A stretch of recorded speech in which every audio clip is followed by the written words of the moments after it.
Hello everyone, I am Nikolay Kolbaka, Associate Professor of the Department of Integrated Communications of the School of Media Communications of the Institute of Social Sciences of the Russian Academy of Sciences. For at least another 5 to 10 years, the US dollar will be the world's reserve currency. The dollar maintains its high positions on the international market despite the volatility of the exchange rate, and there are at least 3 reasons for such stability.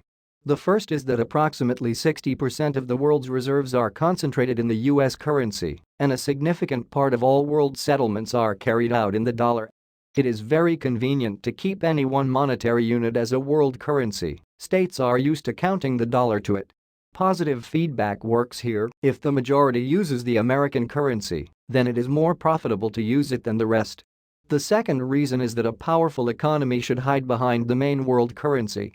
I will give the example of the Japanese yen. This currency cannot take the place of the dollar, since Japan's GDP is only about 6% of the world economy. And finally, the third reason, the main world currency should have a stable and reliable history, be resistant to various situations in the market and in the world. Therefore, in the next 5 to 10 years, it is hardly possible to expect the replacement of the dollar with another currency. However, I will add that countries will not give up profitable alternatives, which is what we are currently observing. Friends, the channel needs your attention. Financial support will help us out a lot. Details in the description.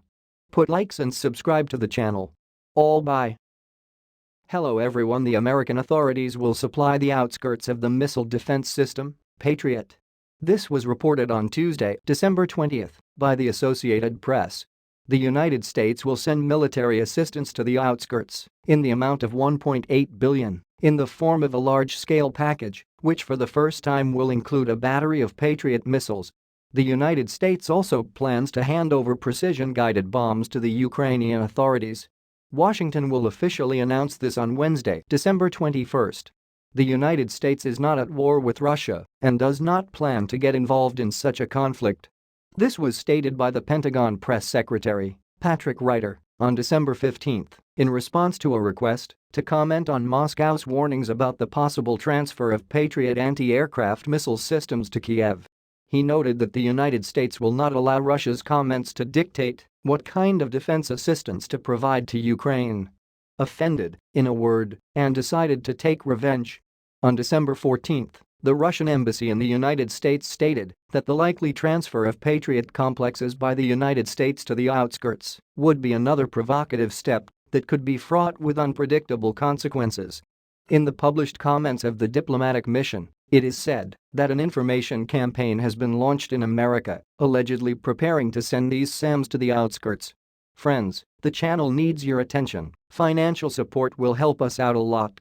Details in the description. Put likes and subscribe to the channel. All bye. Hello everyone, briefly on the situation at the front in the area of Kremenaya. Finally, the weather cleared up, the sky cleared of clouds, which in turn allowed the full use of aviation and UAVs. From the very morning, heavy blows began to be inflicted on Kokol with barrel and rocket artillery, Hyacinths, MSTAS, and Tornado G. The means of detecting enemy artillery batteries are also actively working. Fire to kill was conducted on the outskirts of the artillery. What happened there in the end, and what the result is, I won't lie, because I don't know, but some part of the enemy's artillery was destroyed. In turn, in the north near Nevsky, Makiivka, Kokol tried to attack and knock us out of the positions occupied in the last couple of weeks, first of all, of course, from the strategically important Zhuravka beam. He attacked to no avail, came under artillery fire, and retreated to the initial ones, but do not relax. By and large, the Ukrainian is still carrying out reconnaissance by combat rather than a full-fledged offensive. According to some reports, in the areas of Dobrovo and Chervonopopovka, Ukrainian detachments, fully staffed with mercenaries, are preparing to act. Whether this is true or not, we will find out in the very next few days. Starobilsk direction, in the Kupiansk-Svatovsky area, Russian units are attacking the positions of the outlying formations in the area of Dvorechnoye and Petropavlovsk. To strengthen the defense, the Outskirts Command transferred the 3rd Battalion of the 14th Separate Motorized Brigade of Ukrov to the vicinity of Sinkovka and Berestovoye.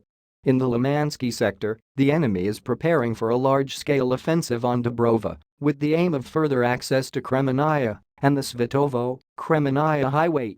Solidar direction. On the Solidarsky site, the outlying formations spread information about the complete loss of Yakovlevka and Russia's advance in the direction of Solidar and Razdalovka.